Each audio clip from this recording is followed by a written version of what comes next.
l'histoire ba Assane Seck ginnaaw bi ñu gërëmee kii di Pamanta Mboup dañuy dugg ci actualité waxtaanee la chronique du vendredi Pamanta ba tey foofu lay tamit ba maam Sidi inchallah maa ngi ñëw ba tey foofu lay tamit wàllu transport bi moo faire de l'actualité du lundi à aujourd'hui qui est vendredi très normal qu'on y revienne dans la chronique du vendredi ce sera tout de suite.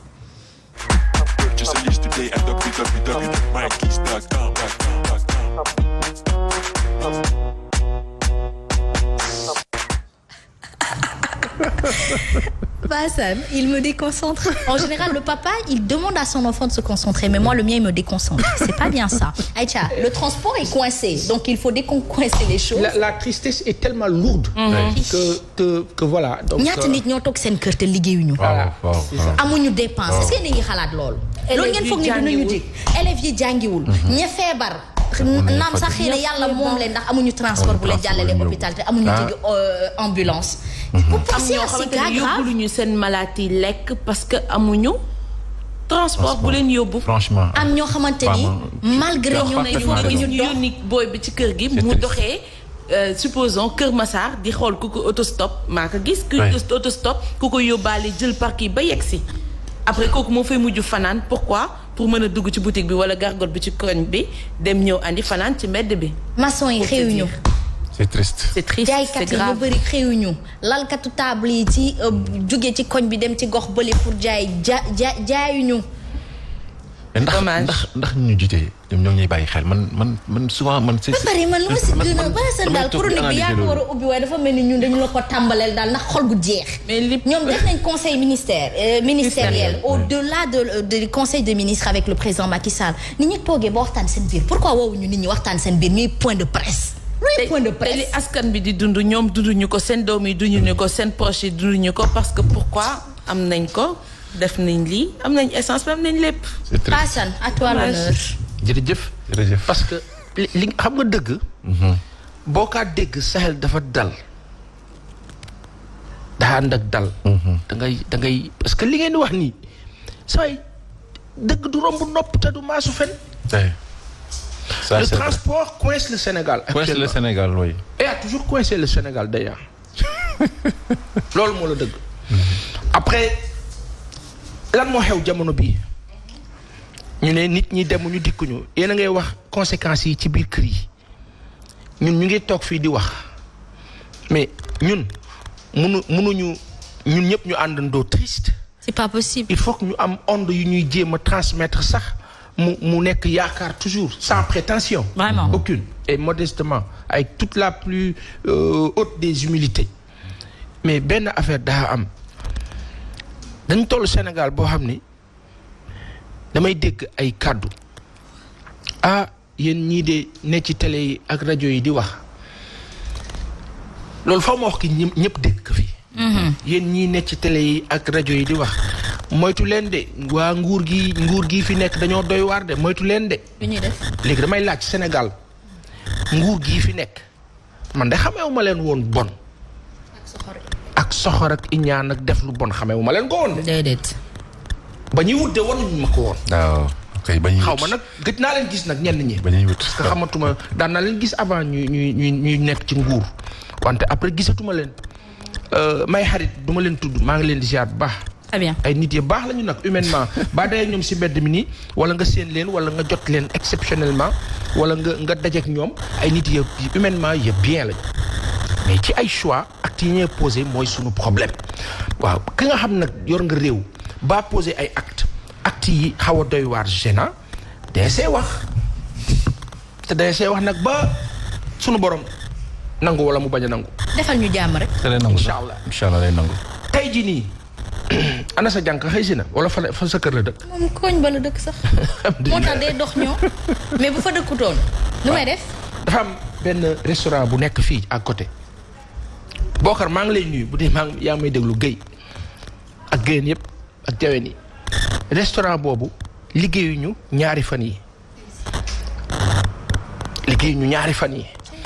combien de nit yu mel noonu ci dëkk bi. ñoo ñàkk liggéey ñoo ñàkk am le secteur informel actuellement est plombé. ñooñu dañuy dund au jour le jour. ñu jóge ci Covid 19 surtout. exactement. ma gis démb ministre de la République sanu kilifa ba baax bi Mansour Faye. bàyyi sama nijaay nag. dama gis mu toog waxul lu garaawul de. lu garaaw de dafa expliquer. mais la mu expliquer mooy sam problème. lan la expliquer. dafa ni moom il est là au nom du gouvernement. oui. que toog na xaar leen ay waxtu gisu leen. waa secteur du transport syndicaliste yi ñooñu ne ñëwuñu. pourquoi parce que dañoo soxla woon ñoom daje ak tous les ministres concernés moom mu ne kenn du ko exiger ce terme-là il l'a usé kenn du ko exiger soi-disant ñan la ñu war a toogal ak et cetera may wax benn affaire approche bi mooy problème. ak dégg-dégg bi.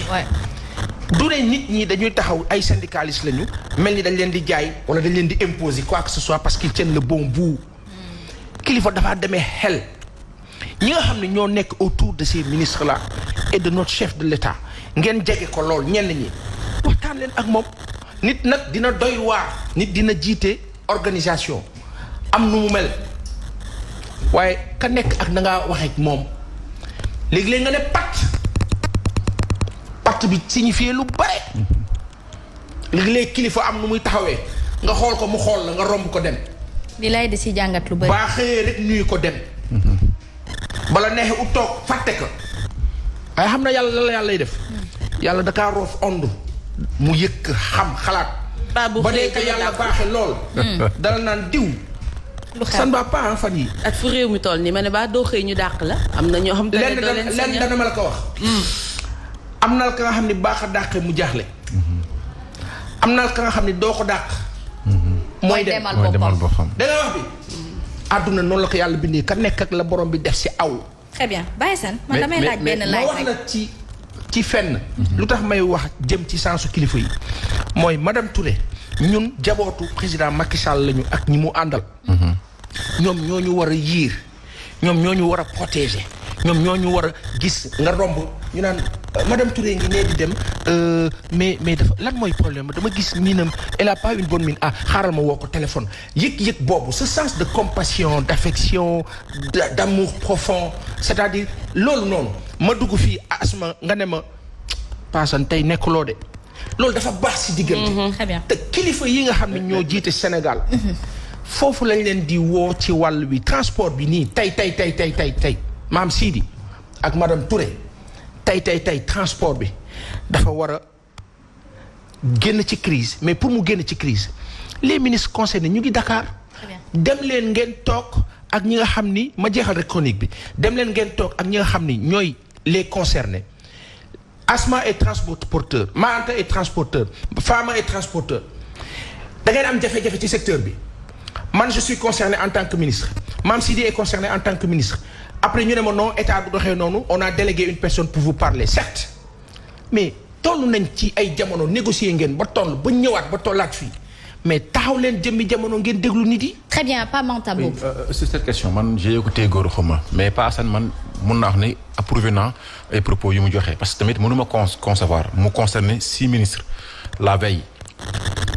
Le directeur des transports ngeen nekk conseil des ministres. waaw mu woo leen ne leen vous allez rencontrer les 6 ministres concernés ñu changé waat discours bi mais les 6 ministres concernés moom d'après ci lu mu expliqué transporteurs yi ñoom rencontré nañu Mansour Faye auparavant seen grève bu njëkk bi c'était xam nga au mois de décembre léegi ñu rencontré leen moom mu signé ci place où les ministres concernés un accord a été trouvé d'après ce qu'il a dit. léegi mais accord ñu concerné yooyu noonu mais ñoom bu ñu wàccee si tali bi. bu ñu wanee lu ñu signé woon mais ñu nekk stade dinaa leen non attends ñun Mansour Faye du suñu patron. pour les ministres concernés fu ñu dem wane dossier bu ñu signé woon les autres ministres. yeneen ministres yi ñooy naan Mansour Faye du suñu patron. warutoon signé suñu place daal maanaam. ñu bokk tutelu ministres yooyu noonu. waaw par exemple nga dem ci force de l'ordre ñu jàpp la ci circulation yi. nga wan leen accord ñu wane ne ñoom intérieur moo leen couvrir Mansour Faye du suñu boss. mais au-delà de ça mais bu leen wootee waatee waxtaan ngir ngay mën a signé waat même les mêmes accords mu représenté waat ces ministres là mais tu vas dire non. justement amul benn sens ça n'a pas de sens yow ku signé woon à la place de ces ministres là. mu bëgg la woote waat. fajul seen soxla ba pare bëgg la woowaat ne la man may représenté waat noonu voilà mënuñu toog mais ñoom nañ toog foog Sénégalais yi ñor na ne concrètement nañu toog ñoom ñi le ñu waxtaane parce que fu gëm naa ne réeru rek moo ci mën a am. mais nag Baye Assane am na ñoo xamante ne nee nañu peut-être que ni ñuy waxee ak nit ñi dafa ça dépend de l'entourage nu ñu leen di gëmloo xam nga ñun fi dañoo mën a yëkkati nit aj la ca kaw te yàlla aju la.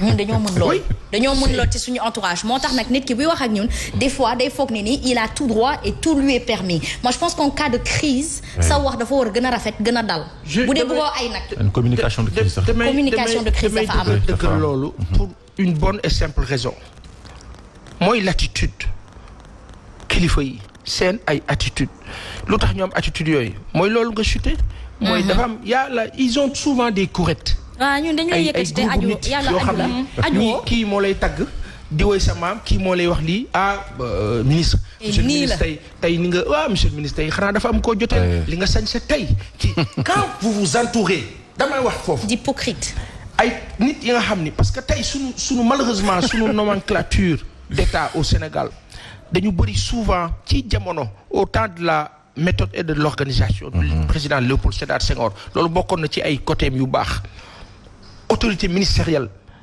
dafa mitikoon amoon taxawaay amoon jëfin ak doxalin aujourd'hui ce mythe-là est estompé pourquoi parce que simplement dañu xaw a génn ci niveau wu taxawaayu nguur si jamono le sens d'élévation ak hauteur bi kilifa yi daan am sauf que nag am na la kiy wax sànq madame Touré waaw lan laa wax moo la le fondement la nga xam ne ca suuf ba la xewee ca suuf ba la loolu noonu moo prédéterminé ci lépp la xew nii mooy que tey si on fait un casting on regardera qui est qui mais man ma wax la benn affaire lan moo tax ba yàggul fii si Kébémer yéen ñëpp ngeen dégg que ñu ni senu kilifa bi Mansour Faye dafa jotee ak ay policiers ci circulation bi ñooñu dañ leen a sanctionné policiers yi la ñuy sanctionné parce que ci maa déglu kenn ci waa police bi ci scène ba la xew yow génn nga oto yi rang nañu ligne continue nga génn ñu arrêté la nga naan xamu leen soi-disant mu ngi léegi nga teg ci sama nijaay ka baax la nit ku baax la nar moom bu fa dëkk baax la waaw nga teg attitude nag la ñuy wax boo nekkee koo xam ne ci nguur gi nga nekk mu concerne nañu boo génnee ligne continue te yow yaa war a joxe exemple ñu arrêté la mais jouer le jeu kilifa nga parce que yow sa amaana sa fa nga toll sa doole xajul sa ñooñu lan nga def nga romb leen dem ca seen kilifa ñoom boole leen ñu xëy ñu ne sanctionné leen boole leen te yow fi nga taxawee ne ñu laaj la say ay këyit laaj la say ay këyit agent de police bi laaj la say ay këyit nga bañ ne doo ko joxe nga teg si keneen ki ñëw ne la yaay kat ba doo joxe sa këyit nga ne xamu leen loolu mooy avant tout ñàkk xam ne que tu es un citoyen mooy ñàkk élever sa bopp au-dessus du citoyen sénégalais. Exactement. C'est ça en fait. mais Asma man loolu lay joxe dagan baatu askan bi taxawaay bu nekk dinañ ko am. exactement mais bu ñu ut suñu góob man ba mi moom ci loolu laa bëgg a wax sax paasan mooy que foog naa dañuy fàtte lan mooy seen rôle. xam nga tey da ngay non yaakaar naa ne que. xam nga des fois dara bu yéegee sa kaw lu ñuy wax. naan am na tubaab nu mu koy waxatee fàtte naa mais bu dara yéegee sa kaw comme li ñu lay wax rek il faut toujours avoir la tête sur les épaules. parce que tey bu la amee lenn lu xaw a këf sa xel rek ba nga teg sa bopp foo yeggul foog naa ci ngay réer moo leen dal ndax tey.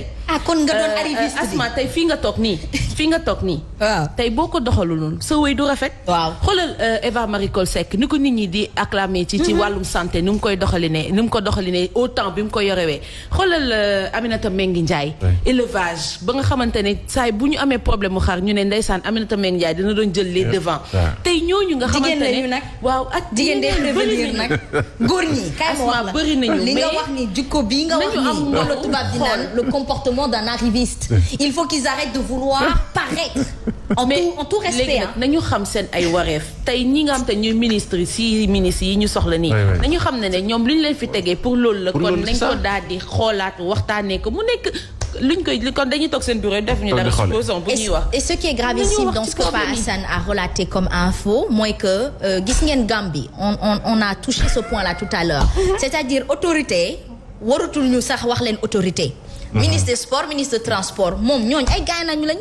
ça veut dire qu'aujourd'hui ñi nekk di def sécurité transport bi moom daf leen war a gën a dooleel. ne mais oui vous surveillez waaye man dama fàtte sama kii ñun ñi sax léeg-léeg dañuy waxtaanu jàmm ak ñoom ñu xam ne y a des choses qui sont humaines et que ça arrive mën nga pressé nga fàtte sa benn kayit wala nga foog ni mi ngi fii ndekete mi ngi ci beneen oto bi. mais tout s'explique.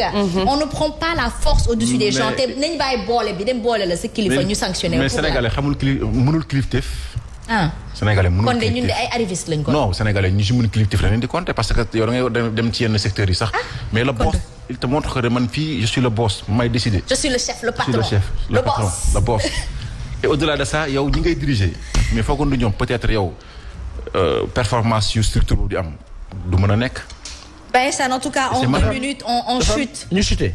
dafa am fi may chuté pour rejoindre un peu li ngeen di wax mooy kilifa yi dañ leen di ñaan damay wax kilifa yi dañ leen di ñaan xam nga fan laa ko teg. ci sunu réalité sociologique mooy ñun Sénégal dañuy wax ne kat kilifa yi dañ leen war a fonk wekk leen yëg leen tatagal leen war leen ne ñooy sunu ay kilifa. mais bu la kilifa bi wegul foofu nag question la mooy que tey lan mooy jafe-jafe ñi nga xam ne ñoo jiite Sénégal ba ñu mel ni ñu respecté wul Sénégalais yi ci seen comportement ci seen defin ci seen taxawaay lépp ñu ngi ko teg ci dama lay sanctionné wala boog ma jox la xaalis nga def li ma bëgg. loolu problème la. Saliou Fédior DG Poste Finance. xulli leen fii xulli leen nag am na ku ma message keroog naan ma bàyyil xulli man xulli làkkab lébu la bëgg naa ko fi bàyyi sax may mbokk dañ ma ne ñun dañuy wax xullil boo demee si Haalpulaar dañuy wax ñoom leneen am na nu ñu koy waxee xoolal baa demee ci njaago yi am na ñu kaa waxee baleen ma wax xullil ma ne c'est pas péjoratif xullil xam na mu demee moo la déglu ma ba baax mais mën nañoo xaaj wala insistance non baaxee xaalis da ngaa neexal. waaw. man damaa moom loolu waaye qui se sont morts se mouche. mouché wu lu doy waar a am foofu laay tëjee. pour wax 2 poids 2 mesures injustice bi am Sénégal ak ni ñoo taxawee tey nguuru Sénégal bu seen 6 ministres yooyu concerné demee toog ak ñii du question da ngeen wàcc seen bopp. bala ma dee ñu naan état doit rester régalien et fort loolu tubaab moo ñu koy jàngal mais tubaab doxewul noonu. bu doon ñoom la 24 heures ñu toog ak ñoom. barke yàlla te laata loolu ca préavis ba. dañ leen di woo ne leen grève du fi am kaay leen ñu waxtaan. mais comme fii ñun dafa am nu ñuy demee dañ lay jaay doole am nu ñuy taxawee moo dal Saliou Fédior. laaj leen ma lu ko dal ma cité foofu. Saliou Fédior dafa nekk DG Poste Finance mu gis 1,5 milliard yu ñu détourné. muy laaj xaalis bi porté plainte xëy ñu dàq ko moom dégg naa wax bi. ba ñu ko dàqee moom kañu njort ne moom loolu concerné ko daf ko concerné muy chef boobu nekk foofu fee kooku noonu ñu kaa wax Alex Manga moom la ñu wax ne moom la mbir mi gën a concerné wante moom. mu ngi tranquille waaye DG bi porté plainte bëgg xaalis boobu ñu leeral ko kooku la ñu wàcc loolu mooy Sénégal 2021